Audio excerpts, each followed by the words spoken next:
Análisis crítico de la Constitución de 2008 en relación a los derechos de la naturaleza enfocado en los proyectos extractivos. La Constitución de 2008 sufrió una reforma en este año, la cual la convirtió en la primera constitución a nivel mundial de reconocer los derechos de la naturaleza dentro de su normativa. Sin embargo, al día de hoy esto sigue siendo un desafío al momento de garantizar estos derechos, ya que existen aún inconsistencias dentro de sus partes de la Constitución con respecto a la correcta protección de estos derechos. Nuestra Constitución de 2008 se encuentra dividida en dos partes. Primero tenemos la parte dogmática y la parte orgánica. La parte dogmática establece los principios fundamentales. En este caso, con respecto a los derechos de la naturaleza, tenemos tres artículos. El artículo 71, el cual establece que la naturaleza tiene derecho a ser protegida y regenerada. El artículo 72, que garantiza los derechos a una restauración ambiental. Y el artículo 73, que establece que se prohíben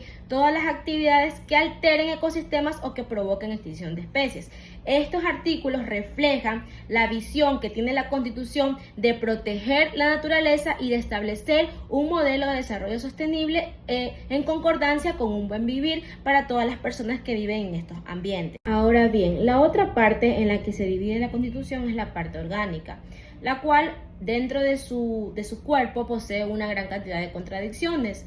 ya que a pesar de los avances que se muestran dentro de la parte dogmática con respecto a la protección de los derechos de la naturaleza, la parte orgánica muchas veces se contradice a estos. Esto lo podemos evidenciar en los artículos 313 y 317, ya que estos declaran que los recursos naturales son propiedad del Estado y su explotación debe generar beneficios a la sociedad. Esto pasa cuando las empresas deciden ingresar a estos territorios a realizar actividades extractivas y muchas veces lo llegan a hacer hasta sin consulta previa a las comunidades que viven cerca, y es aquí cuando se genera un problema, ya que al encontrarse eso establecido en la parte orgánica de la Constitución ha facilitado que estas prácticas se puedan hacer.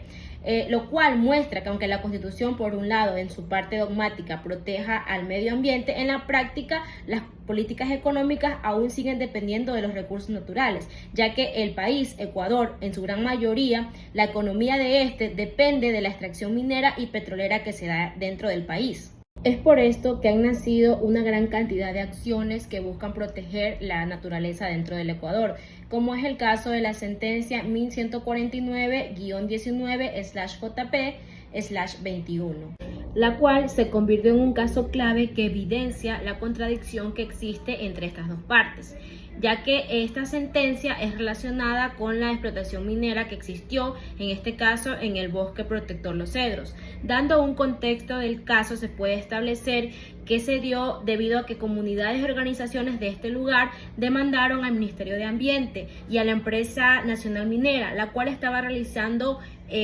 actividades extractivas dentro de su territorio sin haber realizado una consulta previa a ellos con respecto a lo que iban a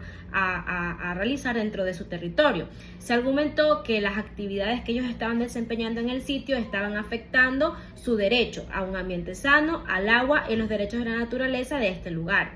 Es por eso que la Corte, al realizar una investigación de la acción de protección que se presentó por parte de estas comunidades, decide fallar a favor de ellos, estableciendo que efectivamente existió una vulneración al derecho al ambiente sano, al derecho al agua y al derecho a la naturaleza. Esta sentencia, por lo tanto, muestra cómo existe conflicto con respecto a las decisiones del Estado, las cuales conflictúan totalmente con los derechos establecidos en la Constitución, estableciendo las contradicciones que existen entre estas dos partes, como es la orgánica y la dogmática.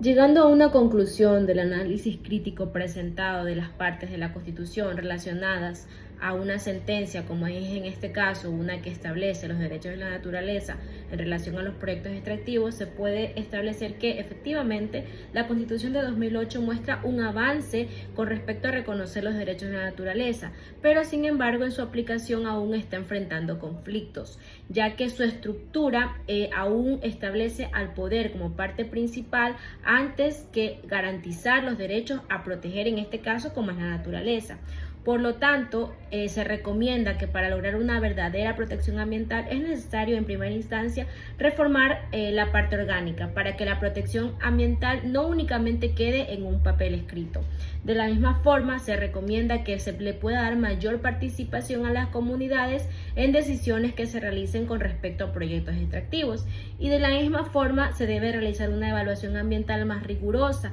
y un control más efectivo sobre las actividades económicas que pueden impactar a la naturaleza. De esta forma se puede hacer que las leyes establecidas en la Constitución tengan un alineamiento con la realidad y que los derechos de la naturaleza puedan ser protegidos de forma correcta sin que se vulneren, a pesar de estar escritos dentro de nuestro cuerpo legal, nuestra normativa suprema.